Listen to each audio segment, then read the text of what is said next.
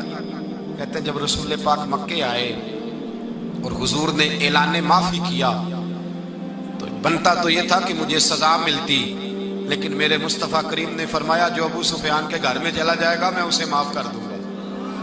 کہتے ہیں میں نے کہا یہ میرے لیے کس قسم کی سزا تجویز کی ہے کہ میں عمر بھر دشمنی کرتا رہا اور یہاں رنگ عجیب ہے. حضور نے میرے لیے ہی اعزاز لکھ دیا, فرمایا جو ابو سفیان کی حویلی میں داخل ہو گیا میں نے معاف کیا. ابو سفیان کہتے ہیں پتہ نہیں کتنے پردے تھے جو اٹھ گئے, پتہ نہیں کتنی منزلیں تھیں جو طے ہو گئی, پتہ نہیں کتنے جلوے تھے جن کا نظارہ ہو گیا. اور میں نے غور سے چہرہ دیکھا تو میری آنکھوں سے پٹی اتر گئی اور مجھے عبداللہ کے یتیم بیٹے کے پیچھے محمد رسول اللہ کے جلوے نظر آنے شروع ہو گئے۔ اخلاقی قدریں جب موجود رہتی، یہاں تو لوگ مرے ہوئے شخص کو مارتے ہیں، یہاں تو سڑک پر کتنی گراوٹ ہے اور کتنا گر گیا ہے، اخلاق ان لوگوں کا ایکسیڈنٹ ہو گیا ہے، ٹرین کی پٹری سے اتر گئی ہے، چیخ و پکار ہے، آہیں ہیں، تڑپنا ہے، رونا ہے، سسکیاں ہے، ماں کا بازو کٹا ہے پر وہ چیختی ہے ذرا میرے بیٹے کا پتہ کرو، باپ کی آنکھوں میں ریت پڑ گئی ہے پر وہ تڑپتا ہو میرا بیٹا تھا، چیخ و پکار ہو رہی ہے۔ پر ظلم ہے اس قوم کا کہ جو بچانے والے آئے ہیں وہ پہلے آتے ہی ان کی جیبیں ٹٹول رہے ہیں، ان کے بٹوے دیکھ رہے ہیں، گری ہوئی عورتوں کے، یہ آپ اٹھا کر دیکھیے اخبارات، عورتوں کے گری ہوئی عورتوں کے کانوں سے بالیاں نوچی گئی اور ان کے کان تک کٹ گئے۔ یہ اس قوم کا حال ہے۔ اقبال کہتے ہیں جنہیں آتا نہیں دنیا میں کوئی فن تم ہو اور بیچ کھاتے ہیں جو بزرگوں کا کفن تم ہو۔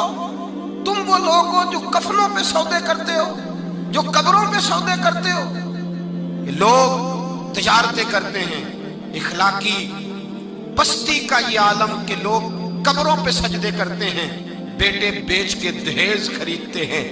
غریب کی بیٹی روز تڑپتی ہے، روتی ہے، روز سسکیاں لیتی ہے کہ کہاں سے وہ دروازہ کھلے گا جب میں بھی جب سہاگن ہوں گی، جب میرا باپ بھی عزت کے ساتھ مجھے رخصت کرے گا۔ اور غریب آدمی بیٹی کی شادی کے بعد اتنا دکھی رہتا ہے، وہ بھی کم ہی لوگ جانتے ہیں، وہ بھی وہی لوگ جانتے ہیں جو اس منظر سے گزرتے ہیں۔ ہمارا اخلاقی معاملہ اس قدر زیادہ تباہی کا شکار ہے۔ میرے مصطفیٰ کریم سید عالم نور مجسم صلی اللہ علیہ وسلم جذبات کا خیال رکھتے، احساسات کا خیال رکھتے، تصورات کا۔ او بھائی، اس سے بڑا اخلاق کا مظاہرہ کہاں سے لینے جاؤ گے؟ کہ آمنہ کے لال فرماتے ہیں میرا دل کرتا ہے نماز لمبی پڑھاؤں، نماز اللہ کی نماز، دل کرتا ہے لمبی نماز پڑھاؤں، میں لمبی لمبی سورتیں تلاوت کروں، میں کھل کے رب کریم کا قرآن پڑھوں، میں اللہ تبارک و تعالیٰ کے قرآن مجید کے ذائقوں میں کھو جاؤں۔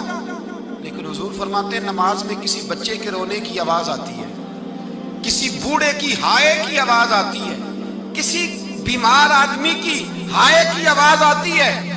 نبی پاک فرماتے ہیں میں اللہ کی نماز چھوٹی کر دیتا ہوں، اللہ کے بندوں کا خیال کرتا ہوں۔